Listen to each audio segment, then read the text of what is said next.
नमस्कार मेरे प्यारे साथियों, स्वागत है आप सभी का 99 क्लासेस के इस यूट्यूब चैनल पे। दोस्तों हम देखेंगे जो माध्यमिक शिक्षा बोर्ड है राजस्थान का, उसके लिए दोस्तों जो क्लास 10वीं है, आज उसका दोस्तों हमारे सामने जो सामाजिक विज्ञान का आपके पेपर होने वाला है, उसका दोस्तों एज इट इज पैटर्न के सहित हमारे पेपर आ चुका है। हर एक प्रश्न को ध्यान से समझना, हर एक प्रश्न का दोस्तों मैं आंसर कराऊंगा। और दोस्तों जो भी साथी हमारे चैनल पर पहली बार आ रहा है, चैनल जरूर सब्सक्राइब कर लेना, वीडियो को लाइक करना है और दोस्तों हर एक प्रश्न को ध्यान से समझना हुआ और सेशन को अंत तक जरूर देखना है। एक भी प्रश्न को स्किप मत करना दोस्तों।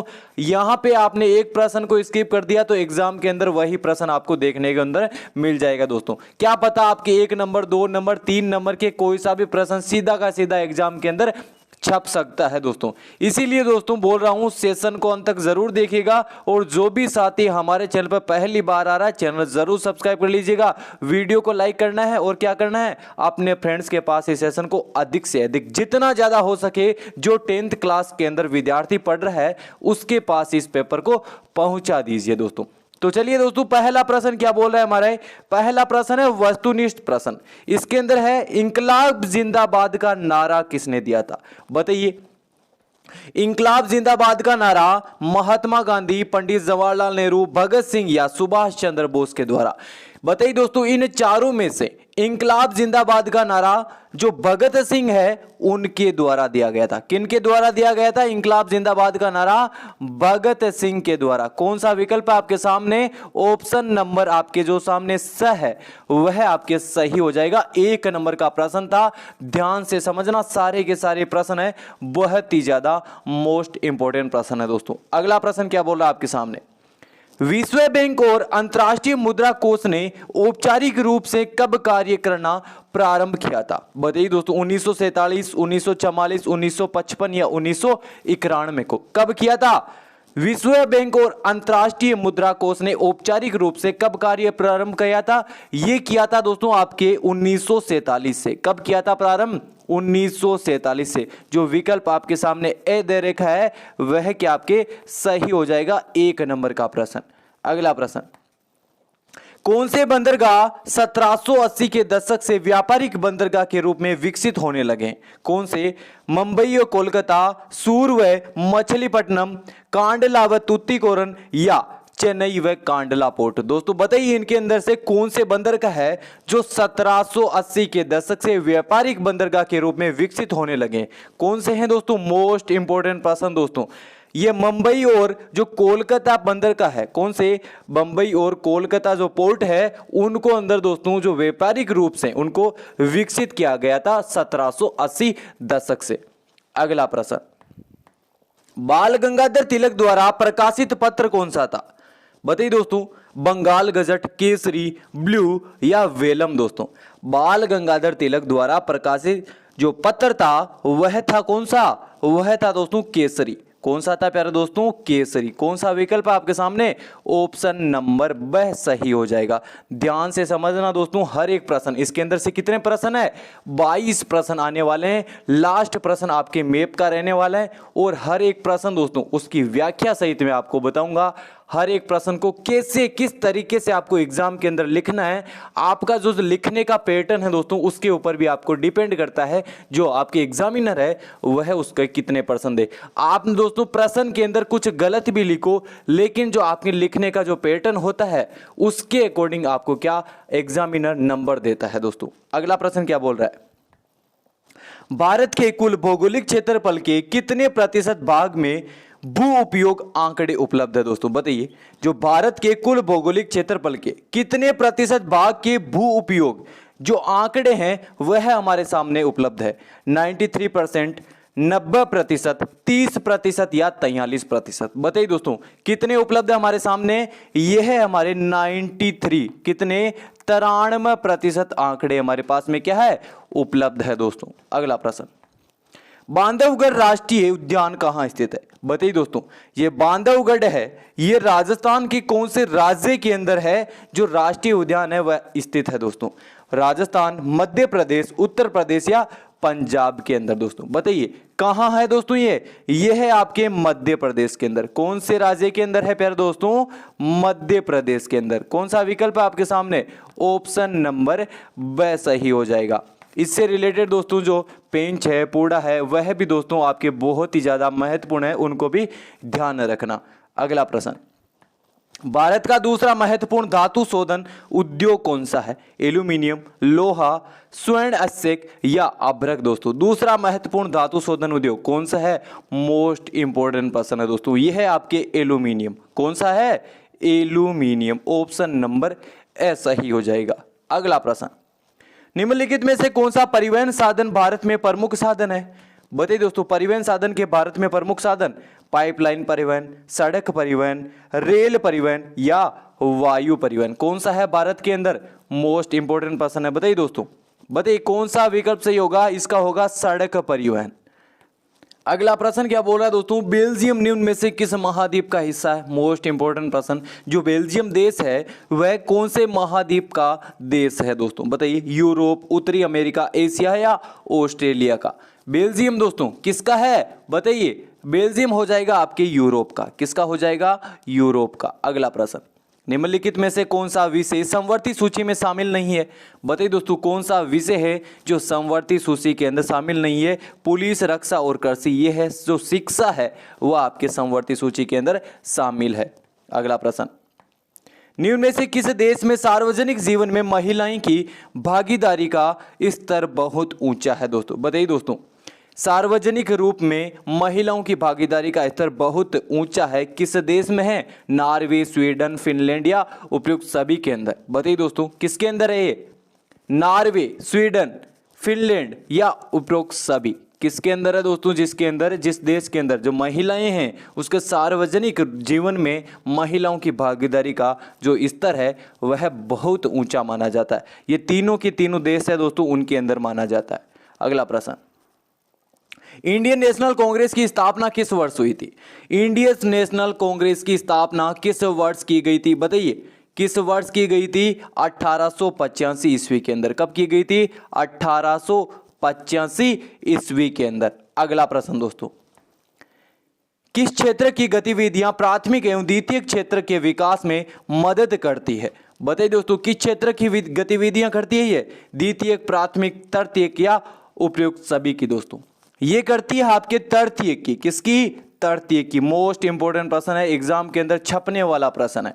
अगला प्रश्न, निम्नलिखित में से कौन सी संस्था ऋणी के औपचारिक स्रोतों की कार्य प्रणाली पर क्या नजर रखती है। कौन सी, भारतीय state bank, central bank of India, भारतीय रिजर्व बैंक या ग्रामीण बैंक। कौन रखती है दोस्तों, ये रखती है आपके भारतीय रिजर्व बैंक। कौन रखती है, भारतीय रिजर्व बैंक, जिसे हम बोलते हैं आरबीआई। अगला प्रश्न, निम्न में से कौन सी कंपनी एक से अधिक देशों में उत्पादन पर नियंत्रण अथवा स्वामित्व रखती है। बताइए दोस्तों कौन सी, स्थानीय कंपनी, सरकारी कंपनी, राष्ट्रीय कंपनी या बहुराष्ट्रीय कंपनी। कौन सी कंपनी है दोस्तों एक से अधिक देशों में उत्पादन पर क्या नियंत्रण अथवा स्वामित्व रखती है। ये कौन सी रखती है, ये रखती है आपकी बहुराष्ट्रीय कंपनी। कौन सी रखती है, बहुराष्ट्रीय कंपनी। जो विकल्प द है आपके सामने वह सही हो जाएगा। अगला प्रश्न दोस्तों, अब आने वाले दोस्तों जो आपके रिक्त स्थान की पूर्ति कीजिए वह प्रश्न आएंगे। हर एक प्रश्न को ध्यान से समझना, क्या प्रश्न बोल रहा है, क्या उसके अंदर जो रिक्त है वह आपको दिया गया है। क्या बोल रहा है, पहला प्रश्न, रिक्त स्थानों की पूर्ति कीजिए। अब दोस्तों इसके अंदर है पहला, में पहली कपड़ा मिल 1854 के अंदर लगी। कब लगी थी, कौन से स्थान के ऊपर दोस्तों पहली कपड़ा मिल 1854 में लगी थी। ये लगी थी आपके बंबई के अंदर। कहाँ लगी थी प्यारे दोस्तों, बंबई के अंदर। कौन सा, जो विकल्प आपके जो खाली स्थान दे रखा है उसके अंदर क्या आ जाएगा, बंबई। अगला है, अगला क्या बोल रहा है, संवाद कौमुदी के लेखक कौन है। इसके है लेखक राजा राम मोहन राय। कौन है प्यारे दोस्तों, राजा राम मोहन राय। कौन है, राजा राम मोहन राय। अगला क्या बोल रहा है दोस्तों, अगला है आपके पंडित जवाहरलाल नेहरू बांधों को क्या कहते थे, आधुनिक भारत का मंदिर। जो पंडित जवाहरलाल नेहरू है वह बांधों को कहते थे आधुनिक भारत का मंदिर। क्या बोलते थे, आधुनिक भारत का मंदिर। अगला, राष्ट्रीय लोकदल का संबंध मुख्यतः किस राज्य से था? बताइए दोस्तों, किस राज्य से? उत्तर प्रदेश से। किससे था? उत्तर प्रदेश से। अगला, लोकतंत्र में फैसले रिक्त स्थान के अनुसार बताइए दोस्तों, किसके अनुसार लोकतंत्र के अंदर जो फैसले हैं वह होते थे? बताइए, किससे होते थे? नियम और कानून से। किससे? नियम और कानून के अनुसार इसके अंदर जो लोकतंत्र है उसके अंदर क्या फैसले होते थे। अगला, देशों का विकास के आधार पर वर्गीकरण करते समय किस मापदंड का प्रयोग किया जाता था? किसका किया जाता? प्रति व्यक्ति आय का। किसका? प्रति व्यक्ति आय का। अगला, सरकार द्वारा अवरोधों या प्रतिबंधों को हटाने की प्रक्रिया क्या कहलाती है? ये कहलाती है आपकी उदारीकरण। मोस्ट इंपोर्टेंट प्रश्न, क्या कहलाती है दोस्तों? उदारीकरण। ये छपने वाला प्रश्न है दोस्तों। अगला प्रश्न, अब आने वाले दोस्तों आपके अति लघुरात्मक प्रश्न। निम्न प्रश्नों के उत्तर एक शब्द अथवा एक पंक्ति में दीजिए। अब पहला क्या है प्रश्न आपके? सत्याग्रह। जो सत्याग्रह है दोस्तों वह क्या होता है? सत्याग्रह वह होता है दमनकारी शक्तियों के विरुद्ध महात्मा गांधी द्वारा प्रयोग किया गया एक अहिंसात्मक ढंग, उसको सत्याग्रह कहते हैं। क्या? इसी लाइन को दोस्तों आपको एक शब्द या एक पंक्ति में लिखना है, तभी आपको क्या एक प्रश्न का नंबर दिया जाएगा। सत्याग्रह क्या होता है? दमनकारी शक्तियों के विरुद्ध महात्मा गांधी द्वारा किया गया प्रयोग, उसको अहिंसात्मक ढंग से क्या उसका प्रयोग किया गया था, उसी को सत्याग्रह कहते हैं। अगला, इंग्लैंड के कपड़ा व्यापारी किससे ऊन खरीदते थे? ये खरीदते थे दोस्तों जो आपके स्टेपलर्स है उनसे। अगला प्रश्न क्या बोल रहा है? ईस्ट इंडिया कंपनी ने गुमास्तों की नियुक्ति क्यों की? बताइए दोस्तों, गुमास्तों की नियुक्ति बुनकरों का निरीक्षण करने के लिए। किस लिए की थी दोस्तों? ये बुनकरों का निरीक्षण करने के लिए। किसके लिए? बुनकरों का निरीक्षण करने के लिए। अगला प्रश्न क्या बोल रहा? भारत के किन्हीं दो आंदोलनों के नाम बताइए जिन्हें वनों एवं वन्य जीवों की सुरक्षा के लिए स्थानीय समुदाय ने आरंभ किया था। बताइए दोस्तों, पहला है आपके चिपको आंदोलन। क्या है पहला? चिपको आंदोलन। उसके बाद दूसरा है नवदाने आंदोलन। कौन सा है? नवदाने आंदोलन। अगला प्रश्न क्या बोल रहा है? पेट्रो रसायन का उपयोग है। जो पेट्रो रसायन है उसका क्या उपयोग है? बताइए। पेट्रोलियम रसायन, कृत्रिम रबड़, प्लास्टिक, रंजक पदार्थ, दवाइयां, औसत रसायनों के निर्माण में प्रयुक्त किया जाता है। क्या? पेट्रो रसायन। अगला प्रश्न, बेल्जियम में कौन सी भाषा बोलने वाले लोग समृद्ध व ताकतवर रहे हैं? बताइए दोस्तों, बेल्जियम में फ्रेंचवासी लोग अधिक समृद्ध और ताकतवर रहे हैं। कौन से? फ्रेंचवासी। अगला प्रश्न क्या बोल रहा है? महिलाओं को घरेलू उत्पीड़न से बचाने के लिए कोई एक तरीका सुझाइए। तो क्या तरीका हो जाएगा? घरेलू हिंसा अधिनियम कानूनी नियमों की क्या जानकारी देता है। क्या? घरेलू हिंसा अधिनियम जो कानूनी नियमों की क्या देता है? हमें जानकारी देता है। अगला प्रश्न, राजनीतिक दलों में पक्षपात क्यों विकसित होते हैं? क्योंकि राजनीतिक दल समाज के किसी एक हिस्से से संबंधित होते हैं, इसीलिए उसका नजरिया समाज के उस वर्ग तथा समुदाय विशेष की ओर झुका होता है जो राजनीतिक दलों में लक्षण विकसित करता है। मोस्ट इंपोर्टेंट प्रश्न है दोस्तों। अगला प्रश्न, अंतिम वस्तुएं कौन सी होती है? अंतिम वस्तुएं कौन सी होती है? अंतिम वस्तुएं वे वस्तुएं होती है जिनका प्रयोग अंतिम प्रयोग तथा पूंजी निर्माण में होता है, उन्हें फिर बेचा नहीं जाता, वही दोस्तों अंतिम वस्तुएं होती है। अगला प्रश्न, विदेशों से होने वाले आयात पर लगाने वाला प्रतिबंध क्या कहलाता है? क्या? अवरोधक कहलाता है प्यारे दोस्तों। क्या कहलाता है? अवरोधक। अगला, अब आने वाला है दोस्तों आपके भाग जो खंड है ब, इसके अंदर उत्तर सीमा कितनी होगी आपकी? 50 शब्द। अब इसके अंदर जो लघुरात्मक प्रश्न है, पहला प्रश्न क्या है? महात्मा गांधी ने ब्रिटिश सरकार के प्रति सहयोग की नीति क्यों अपनाई? क्योंकि अपनी प्रसिद्ध पुस्तक हिंद स्वराज में महात्मा गांधी ने कहा था कि भारत में ब्रिटिश शासन भारतीयों के सहयोग से ही स्थापित हुआ है तथा यह शासन इसी सहयोग की वजह से चलाया जा रहा है। यदि भारत के लोग अपना सहयोग वापस ले ले तो व्हाट्सएप भर के भीतर शासन समाप्त हो जाएगा। क्या?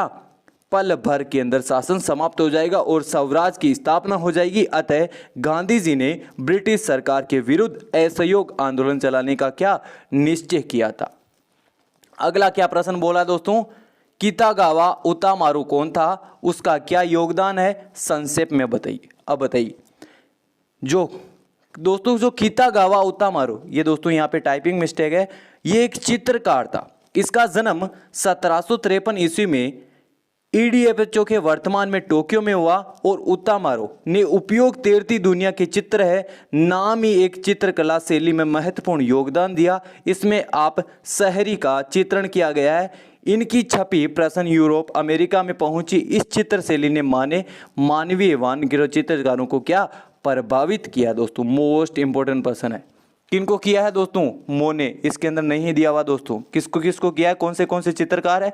पहला तो है दोस्तों मोने, कौन है, मोने। दूसरा है वान, इन दोस्तों वान और एक है गाग जैसे चित्रकारों को क्या प्रभावित किया। अगला प्रश्न क्या बोल रहा, चादर अपर्दन और अवनालिका अपर्दन निकली एक अंतर स्पष्ट कीजिए। दोस्तों जो अवनालिका अपर्दन और चादर अपर्दन है उसका अंतर स्पष्ट करना। पहला है मृदा की कटाव और उसके बहने की प्रक्रिया को मृदा अपर्दन कहते हैं। क्या, जो कटाव और बहने की प्रक्रिया को क्या मृदा अपर्दन कहते हैं। जब जल विद्युत क्षेत्र के ढके हुए दल के साथ नीचे की ओर बहता है तो ऐसी स्थिति में उसके क्षेत्र की ऊपरी मृदा उसके साथ बह के चली जाती है, उसे क्या चादर अपर्दन कहा जाता है।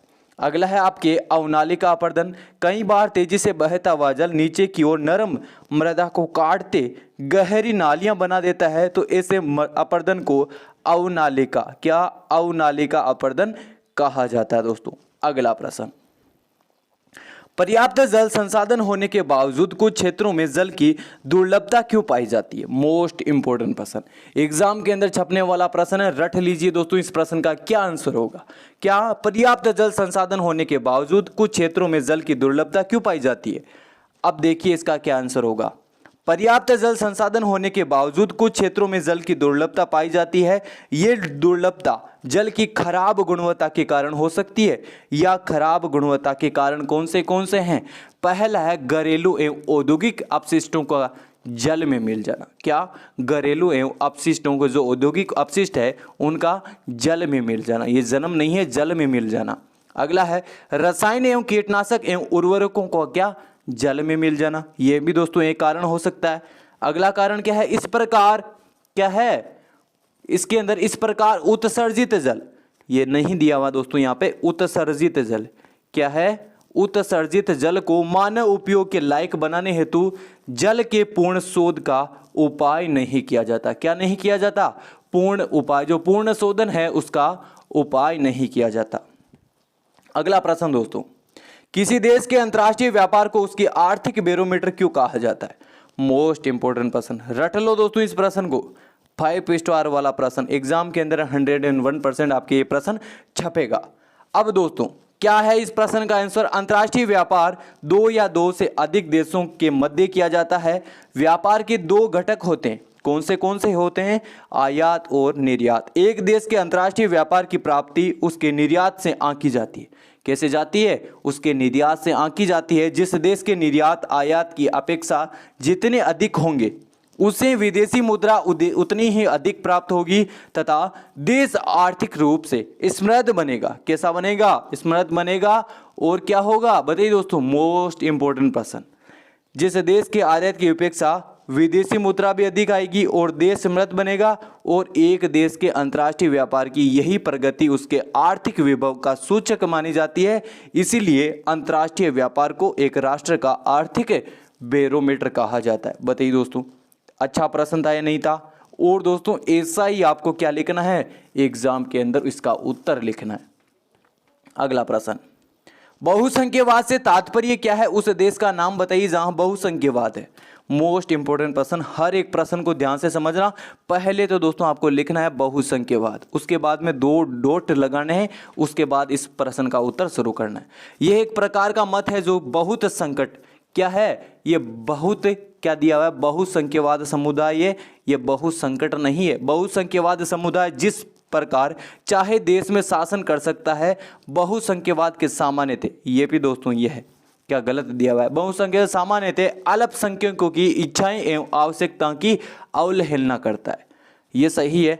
अगला, श्रीलंका में बहुसंख्यवाद की स्थिति देखने को मिलती है जहां सिंहलियों और वर्चस्व रहा, जहां सिंहलियों का क्या वर्चस्व है ऑप्शन नंबर ये है दोस्तों आपके ये सी है, लियों का वर्चस्व है कौन से देश के अंदर? श्रीलंका के अंदर। अगला, भारतीय संविधान के कौन कौन से प्रावधान भारत को एक धर्मनिरपेक्ष राष्ट्र बनाते हैं? कौन से बनाते हैं? आपको पॉइंट वाइज बनाना है, आपको दोस्तों पॉइंट वाइज बनाना है। जैसे मैंने इसके अंदर लिखा हुआ है आपको एग्जाम के अंदर वैसे ही लिखना है। ऐसे नहीं आपकी जो पंक्ति है यहाँ समाप्त होगी तो यहाँ से आप दूसरा बिंदु स्टार्ट कर दे, नहीं दोस्तों, आपको नई लाइन से दूसरा बिंदु स्टार्ट करना है। अब जो पहला बिंदु है, भारतीय संविधान के निम्नलिखित प्रावधान भारत को एक धर्मनिरपेक्ष राष्ट्र बनाते हैं। पहला, भारत का संविधान किसी धर्म को विशेष का दर्जा नहीं देता, किसी धर्म विशेष को दर्जा नहीं देता भारत का संविधान। हमारा संविधान सभी व्यक्तियों एवं समुदाय की उसकी अपनी इच्छा के धर्म को मानने एवं उसका प्रचार करने की क्या स्वतंत्रता प्रदान करता है, बिल्कुल सही है। भारतीय संविधान धर्म के आधार पर किए जाने वाले किसी भी प्रकार के कार्य या भेदभाव को प्रतिबंधित करता है, बिल्कुल सही है। अगला, संविधान राज्य को धार्मिक समुदाय के अंतर समानता सुनिश्चित करने के लिए धर्म को मामले में हस्तक्षेप करने का अधिकार भी प्राप्त करता है। दोस्तों ये प्रदान करता है कौन? बताइए दोस्तों कौन करता है? भारतीय संविधान। अगला प्रश्न मोस्ट इंपोर्टेंट है दोस्तों, राजनीतिक दल क्या है? क्या जो राजनीतिक दल है वह क्या है? राजनीतिक दलों के विषय में लोगों की राय क्या है वह भी आपको क्या बतानी है। पहला, राजनीतिक दल लोगों को एक समूह होता है जो चुनाव लड़ने एवं सरकार के राजनीतिक सत्ता हासिल करने के उद्देश्य से कार्य करता है। यह संपूर्ण राष्ट्र के हितों को ध्यान रखकर कुछ नीति आयोग कार्यक्रम तय करता है। अधिकांश लोग राजनीतिक दलों की आलोचना करते नजर आते हैं। अपनी लोकतंत्र व्यवस्था एवं राजनीतिक जीवन की प्रत्येक बुराइयों के वे दल को ही जिम्मेदार मानते हैं। अतिरिक्त सामाजिक एवं राजनीतिक विभाजन के भी दलों को ही दोषी माना जाता है। दोस्तों जो राजनीतिक और सामाजिक विभाजन होते हैं उसके अंदर दोस्तों दलों को ही क्या दोषी माना जाता है। अगला प्रश्न, लोकतंत्र किस प्रकार के एक वैध सरकार का गठन करते हैं? दोस्तों बताइए, लोकतंत्र एक वैध सरकार का निर्माण करते हैं क्योंकि ये जनता की सरकार होती है और लोकतांत्रिक सरकारें जनता द्वारा निर्वाचित प्रतिनिधियों की एक सरकारी होने के बाद कारण वेद सरकारी होती है। इन्हें देश की जनता या स्वाभाविक स्वीकृति मिली हुई होती है। ये जनता ही होती है जो अपने द्वारा निर्वाचित प्रतिनिधियों के माध्यम से सरकार बनाना स्वयं को प्रशासन करवाती है। कौन? जनता। अगला प्रश्न, आप क्यों सोचते हैं कि औसत आय विकास को समझने का एक महत्वपूर्ण मापदंड है? इसकी क्या करनी है आपको? इसकी आपको दोस्तों व्याख्या करनी है। पहला, विभिन्न देशों में विकास को मापने के लिए विकास को मापने के लिए एक महत्वपूर्ण तत्व है, परंतु कुल आय उपयोगी मापदंड नहीं है क्योंकि विभिन्न देशों की जनसंख्या भिन्न भिन्न होती है। इसलिए कुल आय की तुलना करने से हमें यह पता नहीं चलता कि प्रत्येक व्यक्ति क्या काम कर रहा है। ये औसत आय या प्रति व्यक्ति आय से जाना जा सकता है।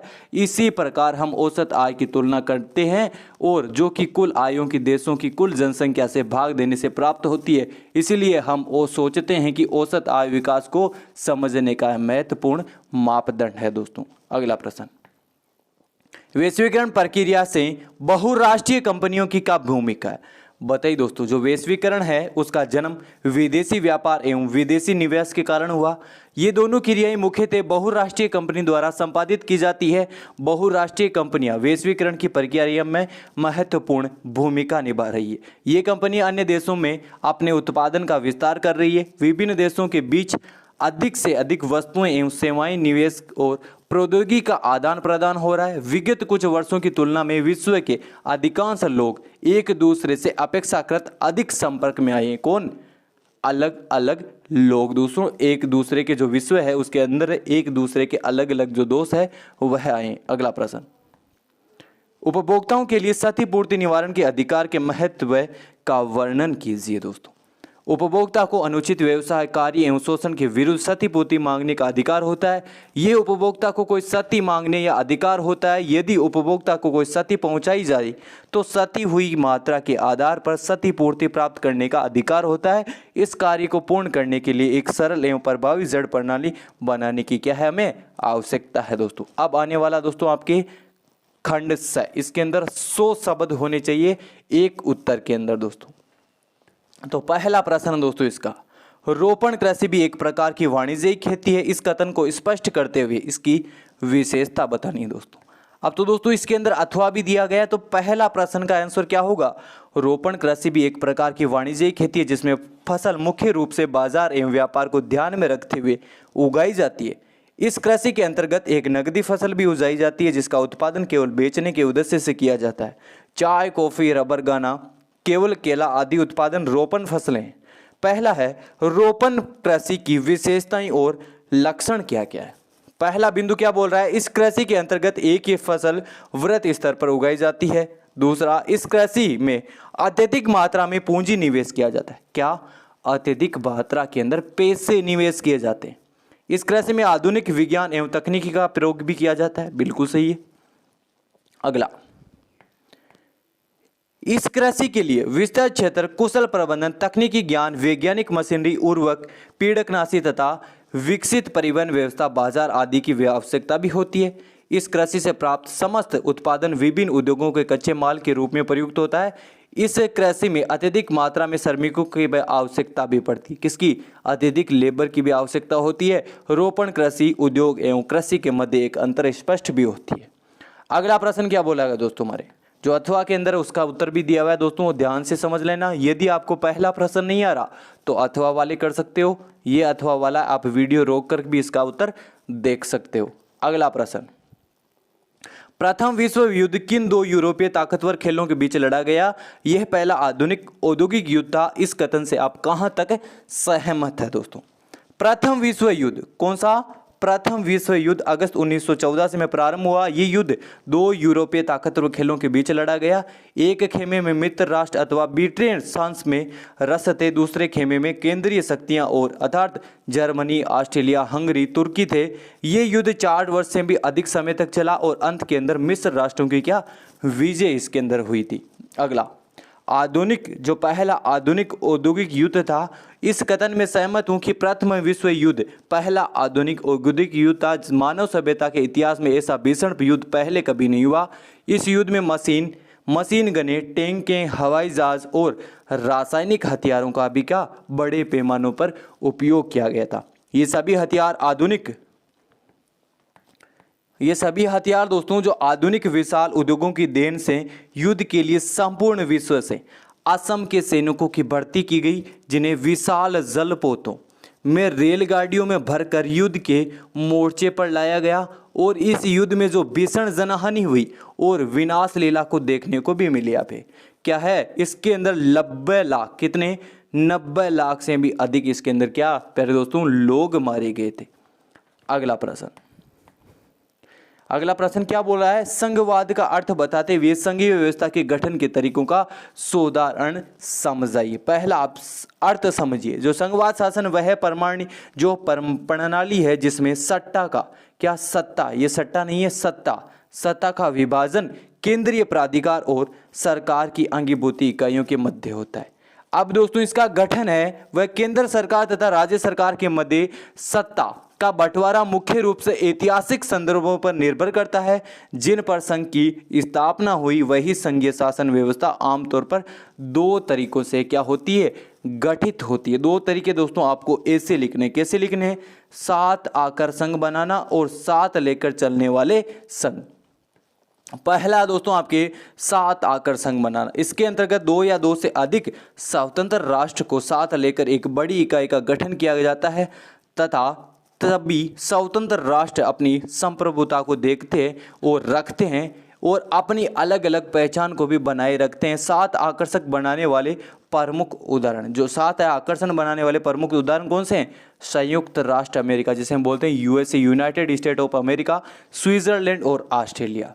दूसरा बिंदु कौन सा था? साथ लेकर चलने वाले संघ।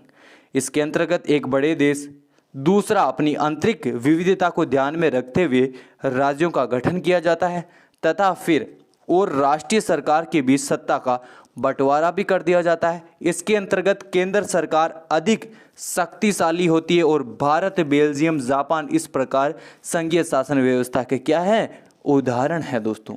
अगला प्रश्न, तटीय क्षेत्र अन्य देशों से भिन्न है, अन्य क्षेत्रों से भिन्न है, सोदाहरण व्याख्या कीजिए दोस्तों।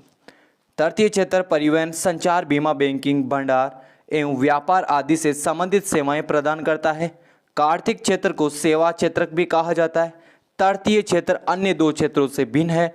इसका कारण कि ये अन्य दो क्षेत्र वस्तुएं उत्पादित करते हैं, जबकि ये क्षेत्र अपना कोई काम कोई वस्तु उत्पादित नहीं करता, बल्कि इस क्षेत्र में सम्मिलित क्रियाएं प्राथमिक एवं द्वितीयक क्षेत्र के विकास के माध्यम में होती है। अर्थात ये प्राथमिक क्रियाएं उत्पादन करने या प्रक्रिया में मदद करती है। उदाहरण के लिए प्राथमिक एवं द्वितीयक क्षेत्र द्वारा उत्पादित वस्तुओं को थोक एवं खुदरा विक्रेताओं को बेचने के लिए ट्रैक्टर, ट्रकों एवं रेलगाड़ियों द्वारा परिवहन करने की जरूरत पड़ती है। अगला, इन वस्तुओं को कभी कभी गोदाम, शीत गृह में भी भंडार भी किस जाने की आवश्यकता होती है। हमें उत्पादन एवं व्यापार में सुविधा के लिए कई लोगों से टेलीफोन से भी बात नहीं करनी होती, या जो पत्राचार करना है उसको भी नहीं होता। कभी कभी बैंकों से भी पैसा उधार लेना पड़ता है। इस प्रक्रिया इस प्रकार के परिवहन, भंडारण, संचार एवं बैंकिंग प्राथमिक एवं द्वितीयक क्षेत्र के विकास में सहायक होते हैं। अतः स्पष्ट है कि तटीय क्षेत्र की गतिविधियां एवं प्राथमिक एवं द्वितीय क्षेत्र के विकास के अंदर क्या होती है, सहायता करती है। अगला 20वां प्रश्न दोस्तों हमारे, साख की दो विभिन्न स्थितियां बताइए एवं बैंकों से ऋण लेने की आवश्यकता शर्तों का उल्लेख करना है। जो साख की स्थितियां हैं, प्रथम स्थिति है एक स्थिति में ऋण ए बढ़ाने में सहयोग करती है। क्या है प्रथम स्थिति? एक स्थिति में ऋण, ये ऋण नहीं है दोस्तों, क्या है ऋण। ऋण क्या है? ऋण आय बढ़ाने में सहयोग करती है। ऋण आय बढ़ाने में सहयोग करती है जिस व्यक्ति की स्थिति पहले से बेहतर हो जाती है। अगला दूसरी स्थिति क्या है? दूसरी स्थिति में फसल बर्बाद होने के कारण जो ऋणी व्यक्ति है, ऋण नहीं है, ऋणी व्यक्ति है, वह अपने आप को जाल में फंसा लेता है जहां से वह कभी बाहर निकालना काफ़ी कष्टदायक होता है। आमदनी में वृद्धि के बजाय कर्जदार की स्थिति पहले से बदतर हो जाती है। ऋण, ये ऋण नहीं है, ऋण उपयोगी होगा या नहीं ये परिस्थितियों के खतरों एवं हानि के प्रभाव या प्राप्त संयोग की जो सहयोग होता है उसकी संभावना पर क्या करता है प्यारे दोस्तों, निर्भर करता है। अब दोस्तों हम जो बैंकों से ऋण लेते हैं उसकी आवश्यक शर्त क्या होती है? पहली शर्त, सर्वप्रथम ऋण लेने वाले व्यक्ति को यह प्रमाण पत्र देना होगा, ये देख लिया जाए कि उसे कितना ऋण दिया जाए वह आसानी से उतार सके। सही है। यदि वह व्यक्ति कहीं नौकरी कर रहा है तो अपनी आय के विषय में बुरा, जो बुरा नहीं है ब्यौरा, उसे क्या बोलते हैं ब्यौरा, लेखा जोखा उपलब्ध कराना होगा। बैंक कर्जदार से समर्थन ऋण धारा की मांग कर सकता है जिसे भूमि, पशु संपत्ति एवं बैंकों में जमा पूंजी आदि सम्मिलित होते हैं। सही है। बैंक कर्जदार से किसी ऐसे व्यक्ति की गारंटी भी मांग सकती है जो उसके कर्ज चुकाने पर रकम वापस कर सके। दोस्तों अगला प्रश्न, 1830 ईस्वी या 1848 ईस्वी तक के काल में जो क्रांतियों का युग कहा जाता है, इसके ऊपर क्या करना है, स्पष्ट करना है। 1830 से 1848 तक के काल में हुई कई क्रांतियां, जैसे ही रूढ़िवादी तख्त अपनी शक्ति संगठित करने लगी, उदारवादियों तथा राष्ट्रवादियों ने उनका विरोध किया। इस काल में इटली, जर्मन राज्यों, ओटोमन साम्राज्य, आयरलैंड व पोलैंड में भी क्रांतियां हुई। यह क्रांतियां उदारवादी राष्ट्रवादियों के नेतृत्व में हुई जो शिक्षित मध्यवर्गीय विशिष्ट लोग थे। इन विशिष्ट लोगों में प्रोफेसर, स्कूल के शिक्षक, क्लर्क एवं व्यापार में लगे मध्य वर्ग भी क्या थे, उसके अंदर भी दोस्तों लोग थे मध्य वर्ग के भी। अगला, फ्रांस में विद्रोह हुआ था। प्रथम विद्रोह फ्रांस में जुलाई 1830 में हुआ। बुलबुल राजाजी ने रूढ़िवादी प्रतिक्रिया के दौरान सत्ता में बहाल किया गया। उन्हें उदारवादी क्रांतिकारियों ने उखाड़ फेंका। उनके स्थान पर एक संवैधानिक राजतंत्र स्थापित किया और जिसके अध्यक्ष लुई फिलिप थे। दोस्तों अगला जो ब्रुसेल्स है उसमें भी विद्रोह हुआ और मेटरनिक ने एक बार ये टिप्पणी की थी, जब फ्रांस सीखता है तो सारी यूरोप को सर्दी जुकाम होता है। क्या? जब फ्रांस छींकता है तो सारी यूरोप को सर्दी जुकाम होता है। ये बात सत्य सिद्ध हुई और फ्रांस में हुई जुलाई की क्रांतियों में ब्रुसेल्स में भी विद्रोह बाधक गया और जिसका परिणाम स्वरूप United Kingdom of the Netherlands में ब्रुसेल्स अलग हो गया था। दोस्तों अगला प्रश्न का उत्तर दिए गए मानचित्र में दीजिए। दिए गए भारत के रेखा मानचित्र में निम्नलिखित मैंगनीज खानों को क्या करना है, अंकित करना है। मोस्ट इंपोर्टेंट प्रश्न दोस्तों आपके। अब है दोस्तों पहली है कौन सी आपकी, बालाघाट। कौन सी है पहली हो जाएगी आपके बालाघाट। बालाघाट कहाँ है दोस्तों, देख लीजिए बालाघाट हो जाएगी आपके, जो रेखा दी गई है ये जो मैं बिंदु बना रहा हूं दोस्तों, इस बिंदु के ऊपर कौन सी है, बालाघाट। दूसरी कौन सी है दोस्तों, बताइए, नागपुर। दूसरी है नागपुर, नागपुर हो जाएगी दोस्तों आपके यहाँ पे, कौन सी हो जाएगी, नागपुर। नागपुर आपके हो जाएगी यहाँ। अगली कौन सी है, अगली है दोस्तों आपके सुंदरगढ़। सुंदरगढ़ कहाँ होगी, सुंदरगढ़ प्यारे दोस्तों यहाँ पर होगी। कहाँ पर, यहाँ पर होगी आपकी सुंदरगढ़। अब है दोस्तों आपकी अगली जो है केंदुझर। केंदुझर कहाँ हो जाएगी, केंदुझर हो जाएगी आपकी यहाँ पर दोस्तों। तो दोस्तों ये था आपकी जो 10वीं बोर्ड परीक्षा है आपके माध्यमिक शिक्षा बोर्ड के द्वारा जो आयोजित करवाई जाती है, उसके सामाजिक विज्ञान का आपके जो पेपर था, जो मोस्ट इंपॉर्टेंट प्रश्न और पेपर बनता है मॉडल पेपर, आपको मैंने वह करवा दिया। हर प्रश्न को ध्यान से देखने के लिए और अंत तक देखने के लिए आप सभी का धन्यवाद। आशा करता हूँ आप सभी का पेपर इससे भी अच्छा जाएगा और हर एक प्रश्न जो मैंने बताया उससे भी आप अच्छा करोगे दोस्तों। तो चलिए दोस्तों, आज की क्लास के अंदर इतना ही। जय हिंद, जय भारत दोस्तों।